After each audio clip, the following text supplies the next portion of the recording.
Okay, so well, why don't we begin? Good afternoon again, and welcome. My name is Barbara Fain. I'm the executive director of the Betsy Lehman Center for Patient Safety, and as always, we are happy to be partnering with PNQIN on this town hall on COVID-19 and pregnancy care. This is our actually our 8th virtual gathering. And the final one that we're going to be doing in this format, at least for the time being. So before we get started, I just have a few housekeeping items. If you're having any technical issues, you can send a chat to Alex Zhang. You can also start sending chat questions during the presentations as we go along, and for the presenters, and you can let us know. It helps to let us know if your question is for a specific presenter, and then we'll address all of those questions later on during the Q&A. And also want to remind you that we do record these town halls so that people who can't sign in at the time can see them later. And the chats, in addition to the town halls, are being recorded. So if you have any questions or concerns about the recording, you can send a chat to the Betsy Lehman Center. Next slide, please. So this is not a disclaimer, just an explanation that particularly with the situation happening with COVID, the situation is changing rapidly, and so the information is it's being presented to be helpful to you in the work you're doing, but we always encourage you to check back to make sure that that the information that you're not relying on information at a later point that might be out of date. Next slide. We also want to make sure that you are aware of an array of emotional support resources available to you. We've, at the Betsy Lehman Center, have curated a set of these resources. They are on our website and updated frequently. And we'll be sending you these slides later so that you have this link at hand. So now I am pleased to turn the proceedings over to Audra Meadows, who, along with Ron Iverson, co-chairs the Massachusetts Perinatal Quality Collaborative. So over to you, Audra. Thank you, Barbara. So I want to say thank you to everyone again for joining us once again. It's been fantastic to have this town hall and to engage with you all as we've all worked on our labor and delivery units to make the change necessary to provide great care to our patients during the time of the COVID-19 pandemic. And so I want to say thank you. We wanted to share just a few comments just as PNQIN is also moving forward and the path forward in our commitment to health equity in that discussion. So next slide. When we started this, we knew that the prevalence of COVID-19 was happening across Massachusetts. And this actually is the prevalence by county that was first posted by the Massachusetts Department of Public Health, April 23rd, and we can see where the rates are. The dark blue are the areas that had been hardest hit.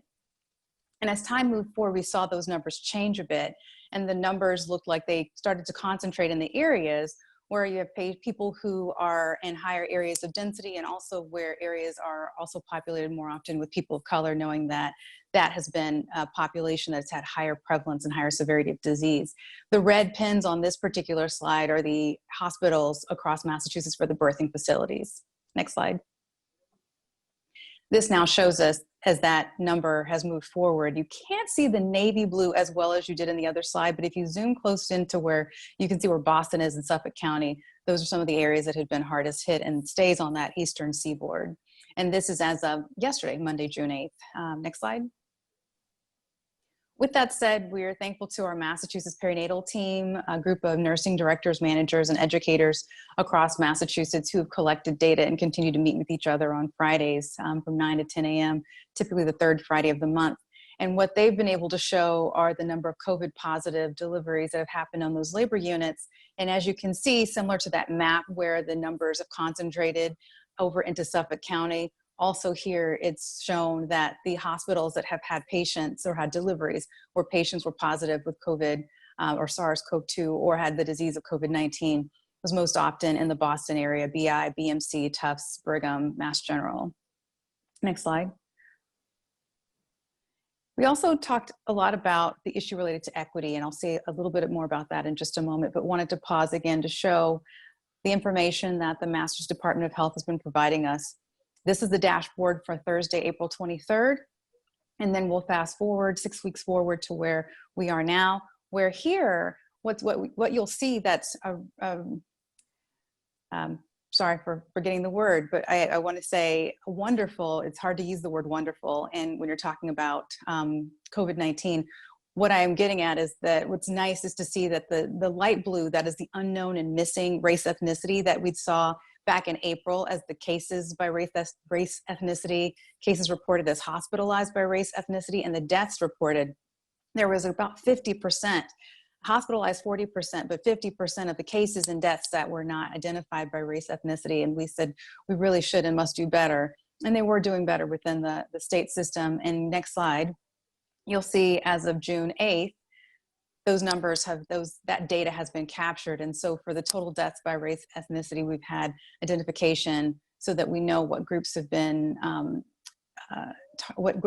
hardest hit and what areas have been most vulnerable. And so we can see that the unknown and missing was only 2% among the total deaths. And those for the cases has decreased down to 36%, and in hospitalizations down to 17%, which just shows that we are doing a better job of collecting that race and ethnicity information. Next slide. Among many of the things that have happened in the events of the last 3 months, the COVID-19 pandemic has been one of them. I'd be remiss if we didn't talk about the events that have happened in the most recent weeks, especially with the protests across the country and the rise in the conversations around racism and systemic and structural racism across the country, and the protests that we've seen across the world. With that, we wanted to take a pause and say to our audience that PNQIN has worked in the area in the space of health equity from the beginning, and we sent an email many of you may have already received with our statement on where we stand in solidarity of those fighting and protesting against systemic racism. With that, our PNQIN mission statement, I wanted to point out, which was drafted in August of 2016, talks about how we aim to address measurable improvements in perinatal health outcomes while reducing health disparities and achieving and improving health equity for all families across Massachusetts. Next slide. And our commitment to equity has been longstanding. We have collected race, ethnicity information in the projects we worked on. We also have incorporated that into our AIM initiative. That's the Alliance for Innovation in Maternal Health. The AIM safety bundle, as many of you have worked with us on, is the opioid use disorder bundle. And with the AIM initiative and our kickoff, we featured an equity panel. Our very own Dr. Bryant-Mantha, who will speak next, was on that panel as well. We've had an equity lens across all the bundles that we plan to implement as we work to move forward in the future into hemorrhage and hypertension bundles, and also the reduction in peripartum and racial and ethnic disparities bundle as well for AIM. In March of 2020, we engaged Dr. Brigham, who spoke for us last week on these town halls, 2 weeks ago, I'm sorry, on the town halls to engage us in the Speak Up for Black Women Forum, where we talked about implicit and explicit bias. We had 32 birthing facilities or institutions represented at those trainings. We've also continued to address bias through our trauma-informed care trainings. We see the bias that exists as women are being cared for with opioid use disorder, and there's also the bias related to race and ethnicity, so something we've continued to work with our teams as well. And we do plan to move forward in implementing this peripartum racial and ethnic disparities bundle in the future, and wanted to share with everyone the work that we hold dear and the work that we want to see you continue to partner with us on moving forward as we continue the work of PNQIN through a quality improvement lens to really improve outcomes for everyone and to address and target health equity. With that being said, go to the next slide. I'd like to introduce my colleague, Dr. Allison Bryant, who will talk to us about what COVID-19 has taught us about promoting health equity. So without further ado, Dr. Bryant. Thank you so much, Dr. Meadows. I'm so pleased to be able to come back. I spoke earlier to this group about sort of thinking about our equity initiatives at the beginning of this epidemic and to think really about how we kind of bookend that. So next slide. So this is a slide that I have borrowed and adapted a little bit from the MGH Equity and Community Health COVID Task Force, and that sort of reminds me to say that of all the things that we'll talk about and what we're doing at our institution and across the city and the state, none of this is my work alone for sure. So we have had an equity task force within our department and within our hospital and our health system, and all of this work really is sort of all credit to them. So I think that as we have thought about moving into these new phases, we've really thought about the work that we did in equity during the COVID-19 pandemic, and that really was sort of aimed at limiting the spread in some of the hotspots that we were identifying and focusing on patients' social needs and the social determinants of health. And then we're going to be moving into this sort of phased reopening and really wanting to understand like how we sort of reintegrate COVID and elective and routine care at the hospital level, really understanding that for maternity services, we're one of the few places in the hospital that really has been focused both on COVID as well as on routine care, which for us has been ongoing throughout all of this. And third, sort of moving to the future state, which is really where we're going to apply the lessons that we've learned to care and mitigation during what may be a next surge. And so throughout all this, we really have been sort of being mindful of health equity. I think at the beginning it felt very reactionary, but then it became very intentional throughout all of these phases. So happy to share with you some of these thoughts. So next slide. So for any of you who attended the first webinar we did, we talked a little bit about how we sort of dealt with health equity at our institution and again across the city and the state during the pandemic. And on the right, you can sort of see our equity plan within our department. That was a lovely document that was sort of iterative, thinking about these sort of larger buckets of clinical care. So how did we sort of integrate telehealth and think about the access of patients to telehealth? How do we think of our visitor policy? We just sort of come off of this, maternal health campaign about Black maternal health and severe maternal morbidity and telling people that they needed to bring their village and bring their advocates so that we could listen to the voices of Black women and their families. And then all of a sudden, no one was allowed to have visitors. So how did that sort of impact us all? And then really thinking about community health and engagement, understanding that COVID really has, in so many dimensions, been a social disease. The space that we felt in our department that we could really sort of weigh in a fair bit was on reproductive justice. So understanding what was going to be the limitations to access to things like abortion care and family planning and tubal ligations and how that might affect different populations differently. Certainly we'll talk a little bit about bias and mistreatment. And then as Dr. Meadows mentioned, really the value of data and reporting during the heat of the pandemic. We asked folks to really be thoughtful for places where research was happening to make sure that we were including those communities that were most affected, particularly where there might have been language barriers to sort of accessing those research opportunities, and then thinking about how we could direct our philanthropic efforts. So next slide. So what I'm going to focus on just going forward in terms of thinking about reopening and towards our future state are sort of four bigger buckets. So really about how data is going to inform the work that we do, thinking about communication, thinking about community health and social determinants of health, and then really actually what's sort of borne out most recently is thinking about the impact of stigma and bias. So next slide. So in terms of the value of data, I think next bullet points is just that what we hope to do is really to continue to track all of our metrics by patient demographics to the extent that we can. We at our institution had already been tracking much of our OB outcomes by race, ethnicity, by language proficiency, and by socioeconomic status. And to that, we really wanted to add sort of COVID-specific metrics, so things like infection, hospitalization rates, and death rates. And I think what's going to be very important as we think about this process of telehealth as well as sort of reopening our visits is who we're really reopening to. So we're reopening to the patients who are most likely to be calling and sort of advocating for their care, or are we being able to be very inclusive? And then we'll continue to look at pregnancy and neonatal outcomes. So here I have inserted a poll.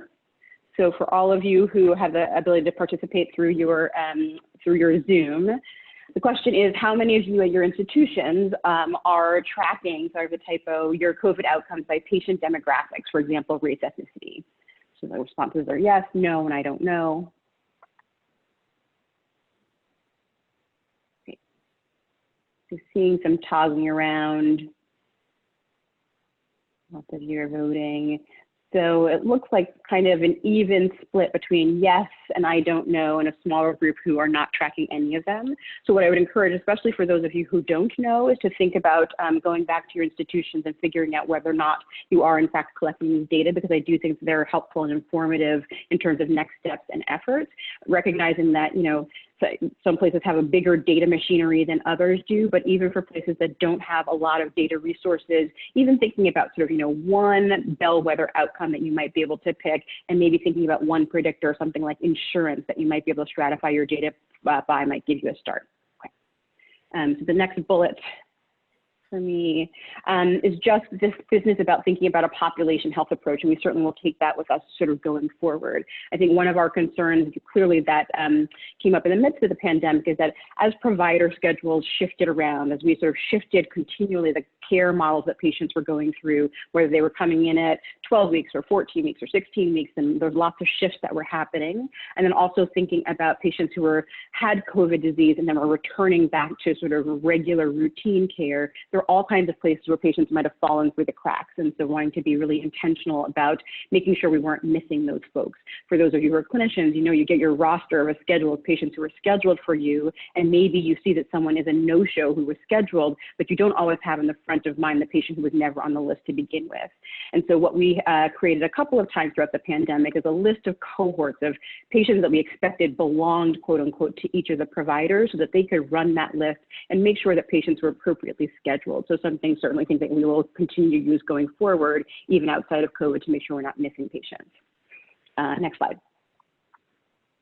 I just wanted to underscore the value of communication. So I think here, particularly for us with our neighboring communities of Chelsea and Revere, we certainly understood the importance of language and communicating to patients in particular in their language of choice and their language of preference, but also very much recognizing that for many of our staff across the hospitals, we were changing our messaging about attestation for coming to work and other important public health reminders that not all of our staff had English as their first language and needing to be able to provide translated materials to staff as well as patients. One program that I wanted to highlight that I will take no credit for, it really was sort of the brainchild of Alana Olson and Joe Betancourt at MGH, was this idea of multilingual care extenders. So at MGH, we created or stood up this service that was called the Spanish Language Care Service. And it was a number, I think upwards of maybe even 60 providers who were native or fluent Spanish speakers who came from all services, who actually were inserted and embedded in teams, starting with the ICU, but then also to other services across the hospital, to be able to provide sort of real-time communication with patients. So we certainly have used interpreter services and relied on them greatly, but oftentimes those processes were inefficient and took a little bit more time. And so having a native Spanish speaker communicating directly to the patient was a great value. So for us, we had some of our NICU attendings rounding in the adult ICUs. We had our GYN oncology fellow who was doing less surgery, calling our Spanish-speaking COVID patients and running through that list. And so that is a concept that we will try to take with us beyond the pandemic as well, is how can we best sort of use Spanish native speakers of other languages to provide and to extend care. Next slide. You can get to the next bullets. So clearly there's been a huge interplay between community health and medical care in the COVID pandemic that we want to be mindful of. So I think one of our best learning really was just the social determinants of health and how dynamic and sometimes situational social determinants as a construct might be. And so what the learning that we have taken away, that hopefully many of you have as well, is just the real need to screen fairly frequently and know your community resources in terms of referrals. So things that were really very prominent for us, both at the hospital level as well as in the department, was food insecurity, and then maybe this newer concept of housing instability. So there may have been patients who had homes in which they could go to, but if they, lived with other family members and needed to self-isolate, that became a sort of kind of housing instability in and of itself. So then this is my next poll. And the question is, how many of you were formally screening for social determinants of health during the pandemic? Yes, no, or no, but would love to start.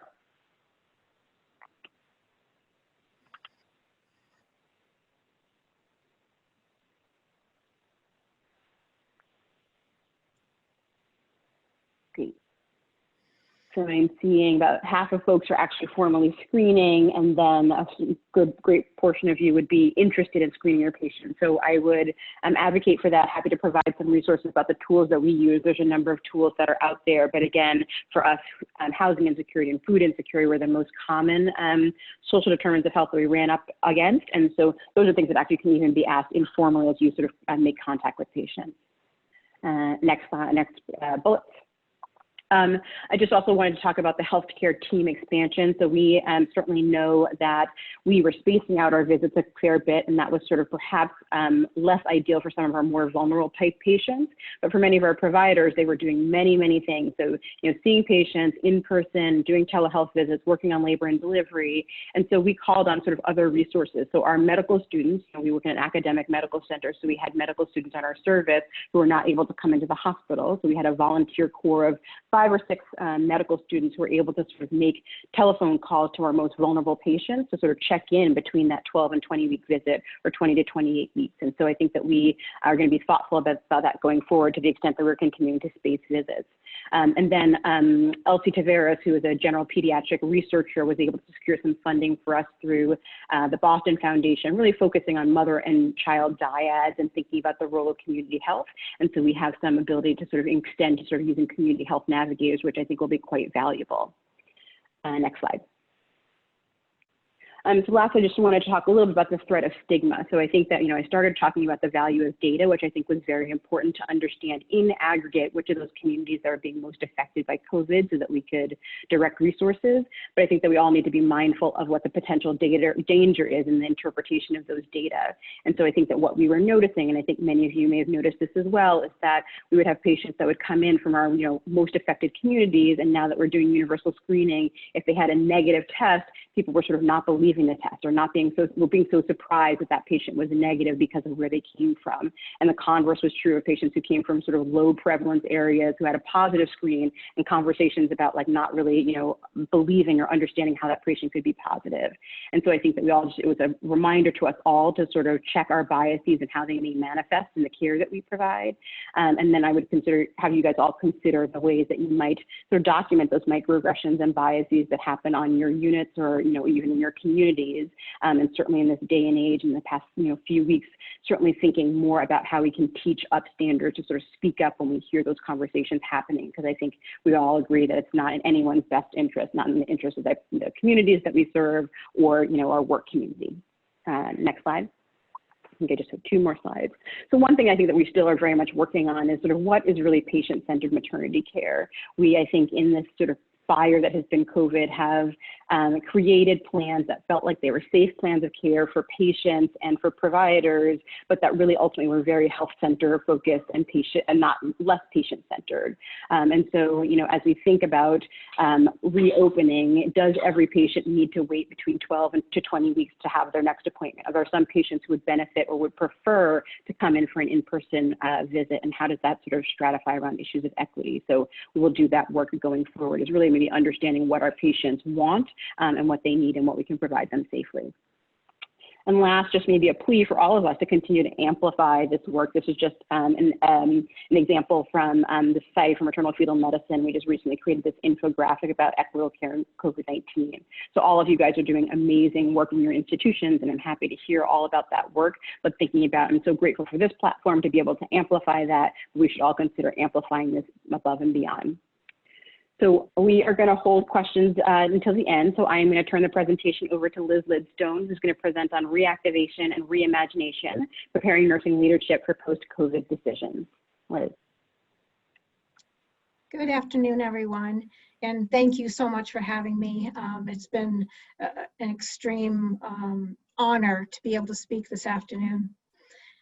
So next slide. So this part of the speech today is just how do we prepare our leaders for post-COVID decisions. And when I say leaders, I am talking to nursing leaders, but we have a lot of leaders within our organizations. And so from our OB care providers, our pediatric and neonatal, our anesthesia, all of our medical leaders that we work so hard with during this COVID season, are certainly our maternity and labor and delivery and our NICUs and pediatric units. But then beyond that, our emergency services, our security departments, our EMS services, certainly knowing that they're bringing in our emergency medical patients into our organizations. And then as we start to look forward, we have all of our office practices reopening. They have so many questions. Our provider office managers have questions. And then certainly we don't want to let go of our shared decision-making teams, using our parents and their significant others, our medical teams, and making those decisions together is so, so important. And then as we move through the discussion, we'll talk about telehealth and using Zoom and interpreter services, which has gone to all lengths, certainly as people are not going into the patient's rooms. And then lastly, on our leaders list, I certainly want to make sure that we speak of our, our city health departments, our health centers, our police, our firefighters. And, for us in Lowell, I mean, it wasn't uncommon for us to be speaking to our continuity of care staff and Nicole, who was our city health department nurse out there as an early COVID patient that we had, that we were going back and forth and just trying to make sure she had all the services in her home, because she had a little tiny apartment. And I know you guys have heard the story already, so I won't go into it, but we worked very closely with the city. And I think that's why we're so blessed in Lowell that we have all of these services, that, we're in the situation that we are, that we were able to have definitely huge team shared decision-making opportunities. Next slide. So as we consider our reactivation, certainly as Governor Baker is reopening in different phases, we have to look at what are we looking at here. So certainly our organizations post-pandemic are going to go into a huge financial recovery. What does that mean for us? And if you already haven't had discussions with your vice presidents, they're going to want to know from you, what services do you really need? What are we reactivating? What can we reactivate? Will we need the same services, or will we need to cut catastrophically because of expense reduction purposes? We all, because of the surgeries and the procedures, that we have actually decreased the amount of surgeries, et cetera, throughout the organizations for the last 3 months. And so every organization has lost a lot of money. So we're going to be looking at that, make sure that you have that on the tip of your tongue when your vice presidents are asking you for that information. We all had furloughed staff. Are we going to go back to business as usual, or will we reduce FTEs?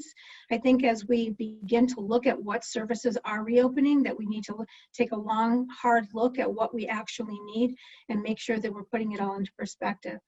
And then certainly we need to remain in a constant state of readiness, because Lord knows we're going to be having another uptick, I would assume, if all goes as planned, in the fall with flu season, and then of course the COVID season again. So we need to make sure that we're in a constant state of readiness.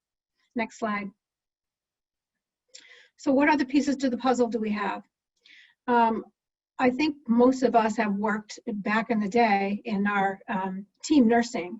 So we actually converted at Lowell General to care teams. And what we did, and even maternal child health, when we had our slow days, we floated staff out to med-surg and critical care. They couldn't be more happy to have us there. We worked in care teams. They were teams of 2 nurses and aides, et cetera, whether that was a COVID team or a non-COVID team. They worked together as team nursing. Why don't we keep that concept going? Why don't we look beyond the scope of what we see now and see if we can keep some of those things intact, so that we can actually increase and improve the way that we care for patients? And then we moved to universal COVID testing, which most of us are at right now. What will happen? We're already starting to see those rapid tests decline. One of the companies, they're on back order for now, so we're already starting to see some of that. Well, what will happen if we do that? We need to make sure that we keep in mind what will we do, making sure we have enough PPE in the hospital, in the provider offices, practices. I know that the providers are also struggling. They're reopening their services. They don't know what to do. They need our guidance. They need our help and our support. And there certainly is there pressures on all of us to maintain appropriate PPE for our staff. We're so lucky, especially here at Lowell, that we were able to provide PPE around the clock, 24/7, and without them being scared. So I feel very blessed that we were able to do that. And, will there be a second round of COVID, as I just mentioned? What will that look like? And then Identify inefficient uses of resources of inpatient care and testing, length of stay, consultations. Be thinking about all of those things when your vice presidents ask you, what will your service look like? How will it look different moving forward? And then visitors as well. Do we reopen visitors? I know that Governor Baker put out a statement that on June 10th that we will actually, we need to start looking at reopening visiting, and we're going to have a poll question in a couple of slides, but we need to make sure that we're always looking at that. And as Dr. Bryant mentioned, we need to make sure that we're supporting our families. In maternal child health, I think all of us were very lucky that we were able to have a significant other in the labor room. We opened our NICUs and special care nurseries to our parents, and then in pediatrics, we did the same thing, making sure that we're supporting them. So yeah, we need to make sure that we keep all that in mind. Next slide. Okay, poll question number 1. Will you be reactivating on-site patient education and clinic visits over the next quarter versus telemedicine or Zoom? So, you know, we all have closed our services, and we want to know, is anyone out there thinking about reopening those types of things? Seeing it a little bit split. Yes, no, unknown. I know it's really hard to make that decision, and I think organizationally we have to be committed to do whatever we need to make sure that we're committed to our organization. So it looks like it's pretty split, and you know, so we'll keep that in mind. Okay, on for clinical concerns. All right, so we talked about it at Mass Perinatal Team actually last Friday. We talked about this. And threw out the question, is anyone else seeing an increase in severe preeclampsia in COVID negative patients? Regardless of race or ethnicity? Well, come to find out, many organizations are. So make sure you are collecting that data. As Dr. Bryant mentioned, and Dr. Baecher will mention in a future talk after me, you need to make sure that you're collecting all that data at all times. MPQC, PNQIN, we all are collecting that data. And some organizations and medical centers are actually saving those placentas and saliva, blood, urine sampling because we are seeing an uptick in the preeclampsia. And we don't know why. Maybe some of the testing moving forward will show us why. How about increase in postpartum hemorrhages? That pediatric multi-system inflammatory syndrome, there were 9 cases that we're looking at a few weeks ago. I'm not sure what we're up to now, but make sure you're keeping those, doing that education out there in your emergency departments and whatnot. We need to keep an eye out for that. Those symptoms are different. And then what about an increase in newborn readmissions? We're using a lot of telehealth, as we just mentioned. What are we doing for our patients regarding telehealth for those breastfeeding moms? I know we're struggling here at Lowell, like we really want to open those clinics, and yet we're still in a holding pattern for those. So we need to make sure. And then some of those pediatric providers were not seeing patients. They were coming into the emergency room. So we need to be very cautious of those because we were seeing some readmissions with fevers and dehydration, for, especially with those early discharges. And I think people are still discharging their patients early. Next slide. Okay, second poll question. Has your organization already relaxed its visitor policy? And will you continue to only have 1 visitor? Will you plan to open it up to more within the next 30 days? Or have you not heard anything yet? Looks like it's still split.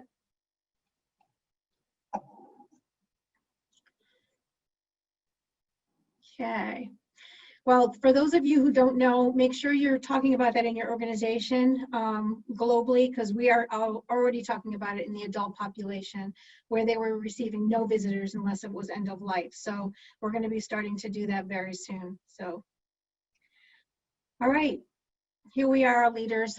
So the 10 most contagious leader behaviors, you all have them, because I know most of you on this call. Energy and enthusiasm, you wouldn't be on this call if you didn't have that. Desire to make to take on challenging goals. We all do that. We wouldn't be leaders if we didn't. Willing to go above and beyond.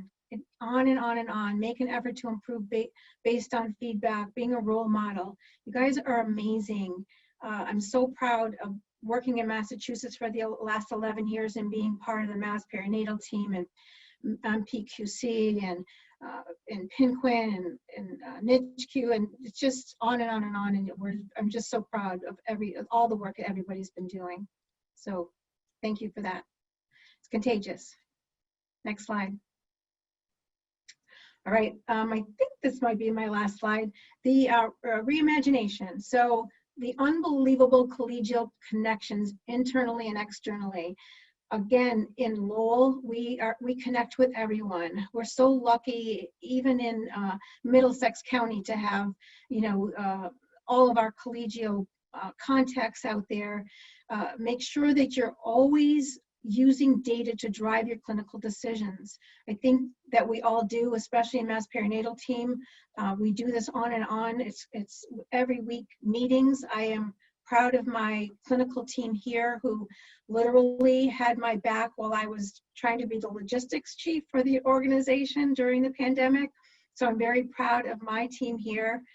And what types of communication have we used? Do you want to continue to use them in our reimagination? We're using actually Ring doorbells. We had a lot of COVID patients and you had to close the doors for the negative pressure rooms. And so we used Ring doorbells, which we've now removed. But that was, one of our COO mentioned that on one of our calls. And so we started putting Ring doorbells into patients' rooms. Telemedicine, I'm still really wondering about that and where we're going to go with that. And then Zoom calls for education and classes. I think that we're all on the uptick during that. And now I think that we need to start moving towards, if you're not using Zoom for your staff meetings, we need to start doing that. People need to see our faces. They need to see the look on our faces. And then what worked, what didn't work, and how do we communicate better? I just spoke about Zoom for staff meetings, but telemedicine, I think we need to continue to talk about telemedicine in the future. Next slide. So thank you, everyone. This is my dad. He's 96 and he lives in Florida and he did very, very good. He lives at home, thank goodness, with his wife. And so he did really well. He is my hero. And so I thank you all. And I want to move it next to Dr. Laura Baecher, who is going to be speaking actually on adaptations and prenatal care undertaken during the pandemic that can launch us into a better prenatal care model and on for silver lining. So off to you, Laura. Thank you, everyone. All right. Thank you, Liz, and thank you to PNQIN for inviting me to be part of this town hall. I'm very excited to be here. And actually, it's a perfect segue because I am talking about telemedicine and directions this can take us in the future to really complement the prenatal care model that we've been providing to patients. So I'm actually kicking off my talk with 2 polls. So this is the first of the 2 polls, just trying to get a sense for where the audience is at. So were you or your institution incorporating telemedicine into prenatal care models prior to the COVID pandemic? Yes or no? So did you or your institution use telemedicine to any degree in your prenatal care models?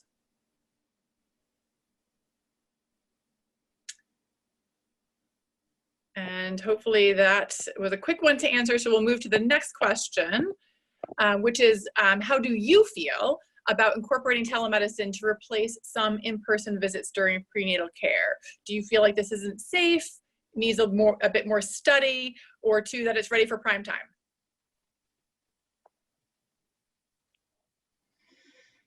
Okay. So I'm assuming we'll see the results to both of those coming up now. Perfect. Okay. So good. So it looks like the majority of us throughout Massachusetts were not incorporating telemedicine into prenatal care prior to COVID. I suspect that it has changed to being nearly 100% over the past few months. But and then number 2, it does seem like the majority of us do feel that prenatal care is ready to incorporate telemedicine, but a significant percent feels like it needs to be studied to a greater degree. Perfect. So if we can move ahead to the slide. So it's great to know kind of where the audience is at as far as the work that's already been done and just our mind frames about readiness to incorporate telemedicine into prenatal care. I would argue, and again, Dr. Bryant spoke to this, her wrap-up question was about what is patient-centered prenatal care? What does that even look like? And we do know that the traditional prenatal care model that we've trained in and have been implementing for a very long time really is provider-centric. We increase the frequency of visits towards the end of pregnancy when pregnancy complications can arise. So that's a medical-centered approach. But unfortunately, we have fewer visits in the beginning of prenatal care when most women actually have more anxiety and report they would rather have more touch points with their doctor. So it really is not a patient-centered model that we're currently utilizing.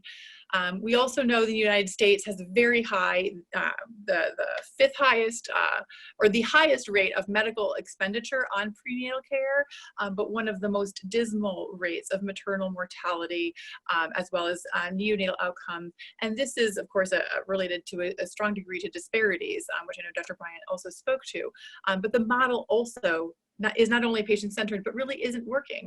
It's not an efficient model. So there has been work, even prior to the COVID pandemic, looking at the prenatal care models and trying to redesign them to be more patient-centered, to improve quality, to improve safety and outcomes, and ideally to decrease cost.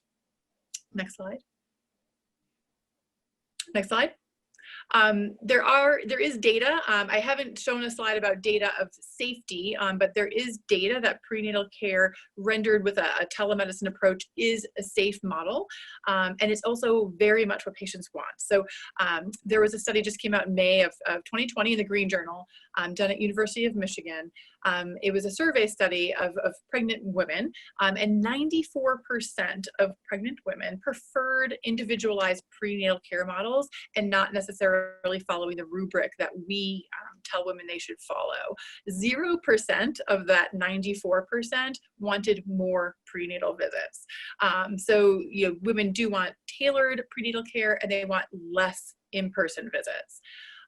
The OB Nest model really is the pioneer of telemedicine prenatal care. So this was developed and implemented at the Mayo Clinic, and it's been in place now for almost a decade. So they call their program OB Nest.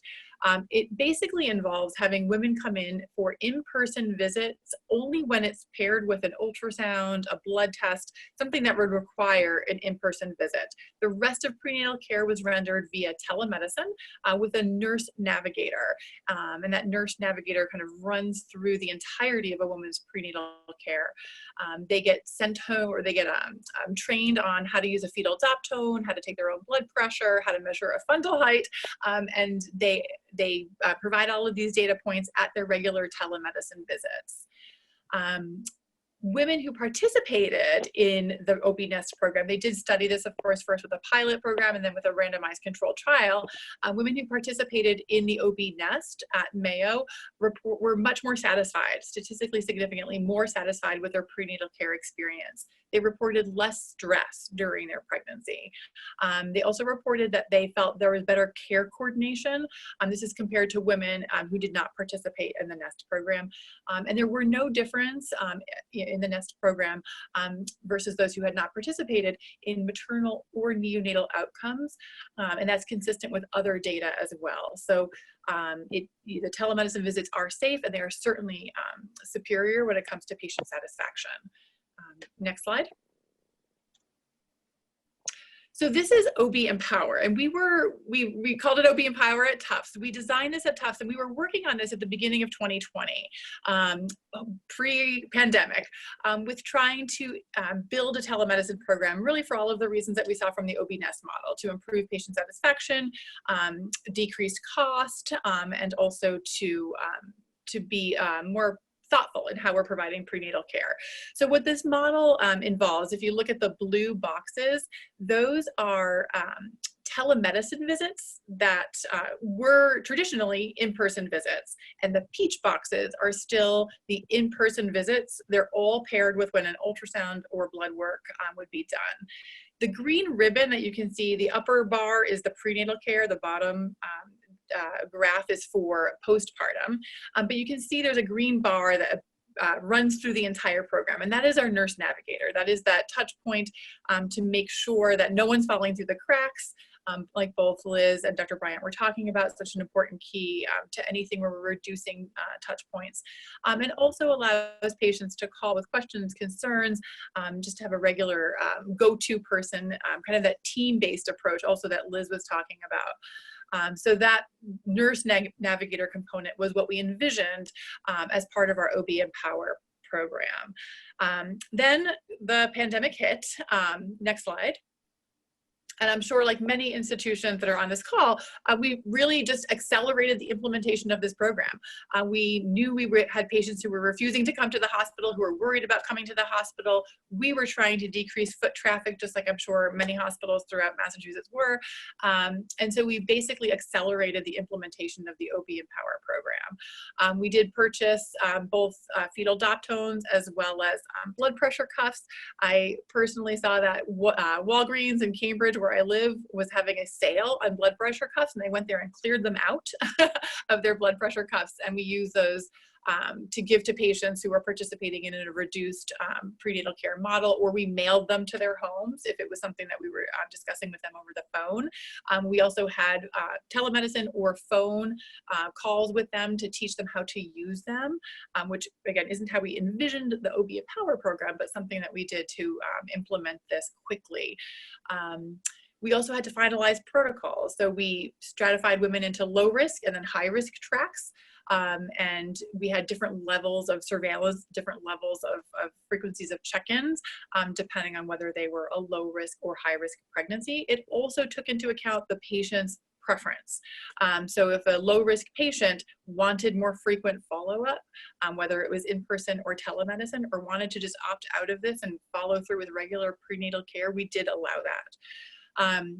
We quickly got in place our telemedicine platform, like I'm sure a lot of institutions throughout the state had been doing.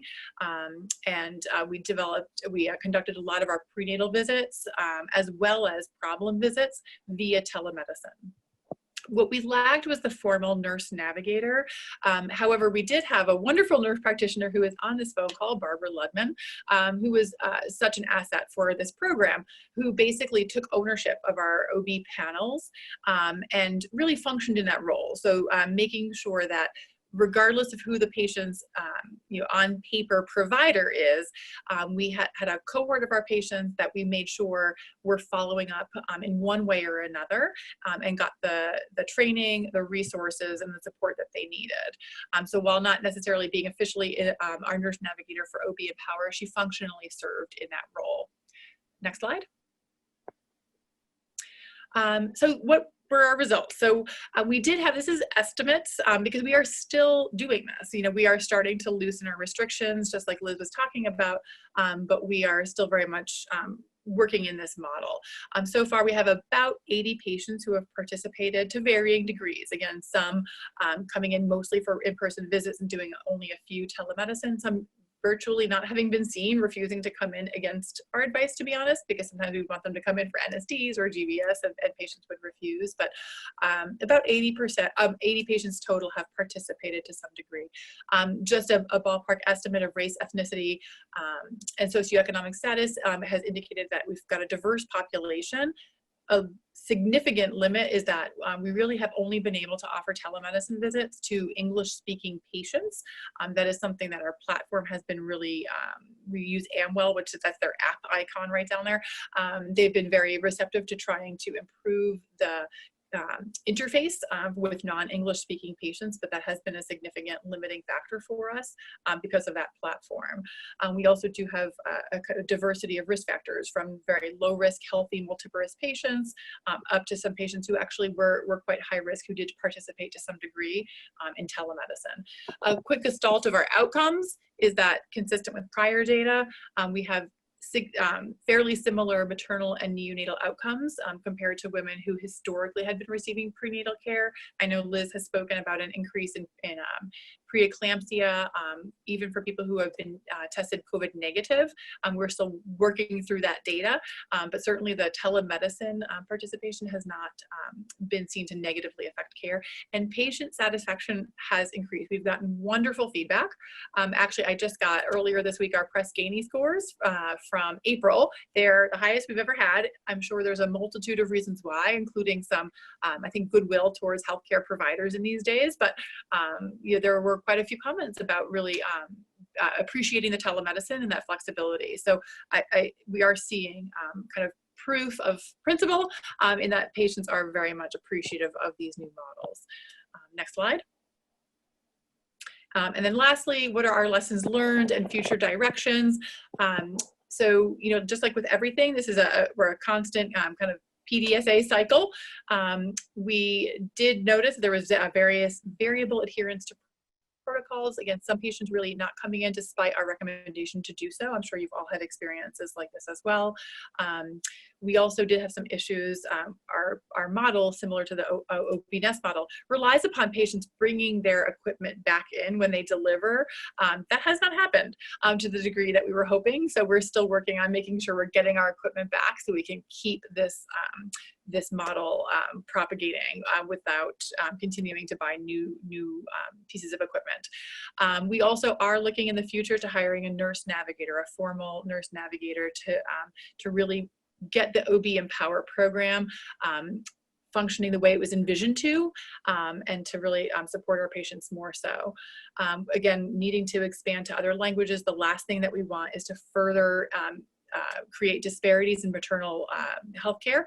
And so it's crucial to make sure that we're being able to care for women and offer this option to women regardless of race, ethnicity, socioeconomic status, and as well as languages spoken. And then we are continuing to follow by looking at not only at maternal neonatal outcomes, but patient satisfaction in a more robust manner rather than in a ad hoc manner like so many of us have been doing in the COVID pandemic. So that takes me to the end of my presentation. And so I wanted to bring it back to, I wanted to thank the many collaborators who helped, not only Barbara Ludman, who I already mentioned, but also our practice manager, nurse manager, and my many colleagues both in the Women's Care Tufts, the general division at Tufts, as well as the maternal fetal medicine division to helping us get our protocols up and running. So thank you. It always takes a village, like with everything. And now I'll pass the baton to Dr. Iverson for question and answer. Great, thank you so much. All these presentations were so incredibly helpful and thoughtful. I have to say I learned something every time we do these town halls, and this was amazing. So thank you. I have a question for each of the presenters, and we'll start at the top. First, to Dr. Bryant. When you started doing this work, did you notice any statewide or local new tools or sites or helpful resources for folks who don't have social workers all around, places to help us get information to help deal with some of the social determinants of health, and particularly housing, that you could just point out? That's my first question, and if not, would totally understand.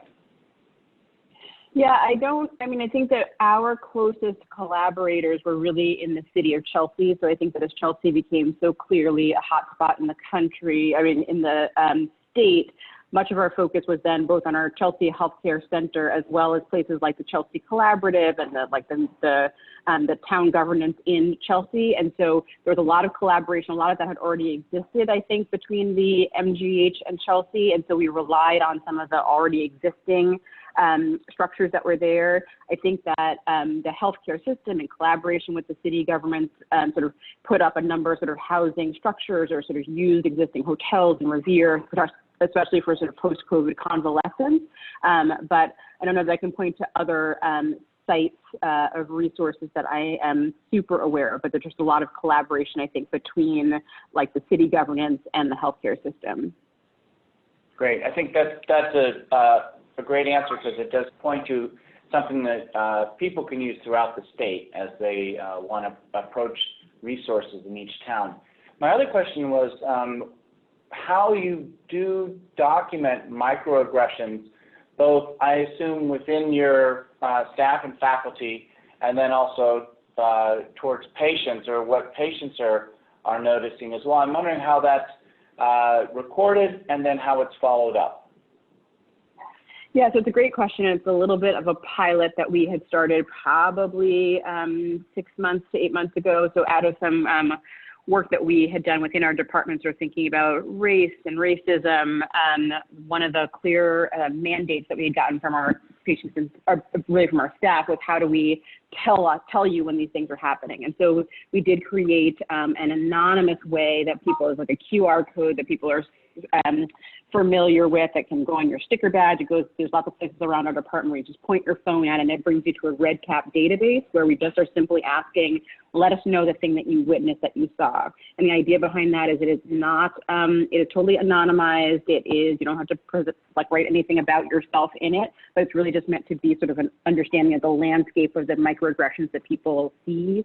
We also did sort of pilot a way to further elevate that in the level of a safety report. So if you felt like there was a professional conduct violation that you wanted to report, we now have sort of a carve out for our department to use as a pilot. So far, no one has actually used that that mechanism. But what we don't have, and what there has been really a clamoring for, is how do the patients do that? For right now, it really has been very sort of internal facing in terms of staff and employees at all levels. But I think what we really need to do the work on is figuring out how do we get the patients to get us that information too, because I think that's incredibly valuable. Great. Thank you so much for all of your input today. To Liz Lydstone, question for you. A lot of us are looking at what we were doing in quality and safety before COVID and thinking about how to restart some of those things that were already ongoing, sort of regardless of COVID. I'm wondering how your team is looking at that, how they're deciding, like, we're going to start this, then this will trigger that, or how you're sort of rearranging the deck. So that's a really good question. Thank you. So we actually, when our labor and delivery staff bring up items such as the preeclampsia, so we are going to be actually start looking at those and doing a deep dive into those patients and making sure that we're looking at race, ethnicity, dividing them out. We want to follow up with the OB care providers, making sure that we are, looking at all of the information that we need to. We didn't early on start collecting samples, so we won't have that piece of it.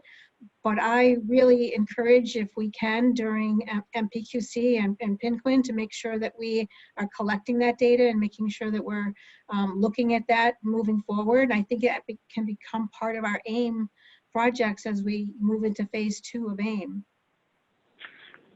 All right. Thank you very much. And to you, Laura Baecher-Lind, thank you so much for your presentation. I'm intrigued, and you might be hearing from us. I'm thinking to learn more about what you guys are doing with Empower. It sounds great. And I'm just wondering if, for all of us watching, like, what area you're hiring a new person to actually act as that nurse. Is there another area that within the sort of like the team of people who do this work that you were sort of surprised by how much work they had to take on, so that we would be able to start thinking about that before we went to any other further steps? Yeah, so the OB nurse navigator role, so from the OB Nest model, the Mayo Clinic pioneer, patients actually rated the various aspects of the program that they liked the most, and they liked the nurse navigator. Having that access to the nurse navigator was their favorite part of the program. I also think it contributes to the safety of the program. So if we are going to decrease in-person visits, it's crucial to make sure that we're doing it in a safe manner, and having one person who is a common thread, who can kind of take ownership of the patients, make sure no one falls through the crack, and that patients can reach out to and make this a successful program is crucial. And I think with the COVID pandemic, because there were so many aspects of it and it was really happening so quickly, the scramble really fell on the shoulders to a large degree of Barbara, again, who is on this call, and she really functioned in that role. So it became apparent how many hours that role would require only when we started implementing it. So we were initially hoping, for a part-time role, and we now are making a request for this to be a full-time position. Just knowing how much of a demand there will be on that nurse navigator. Well, thank you. That's really helpful. So let's move to the next slide. I have one more poll. Liz, you really pointed out how much collaboration all of us have been doing with each other, not only within our hospitals, but with each other and other sites. And so this is PNQIN, and we are talking about bundles all the time, and AIM, and all this stuff. I'm interested to see just what topics people would like to collaborate on going forward. As we think about building our teams to help different hospitals around the hospital move one of these areas forward. Thank you for just putting any information in that might tell us what you'd like to work on the most. I think it's important for us to see it at PNQIN, but it's nice for others to see it as well.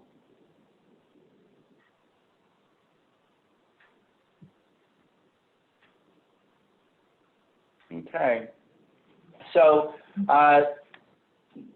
interest in everything, that's great. A lot of interest in equity, that makes a lot of sense.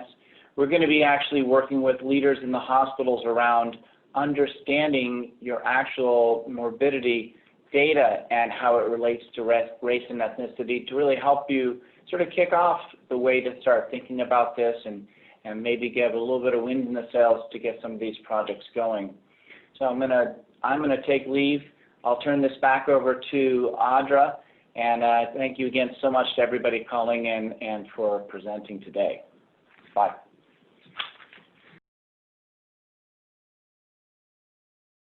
To say thank you, everyone. I really appreciate the results of that poll as well. And I'm looking forward to moving forward on the work with equity in terms of the bundle. And the other work also showed to be very important. It looks like nearly more than 50% of respondents also selected the hypertension, hemorrhage, and postpartum bundle. So that's really great to see. And we're looking forward to moving forward with work with you all in PNQIN. And any closing words from you, Barbara? No, just it's been a pleasure convening these town halls with you and seeing many of you week after week, and stay tuned for more and maybe a different format as we move this work forward. So thank you.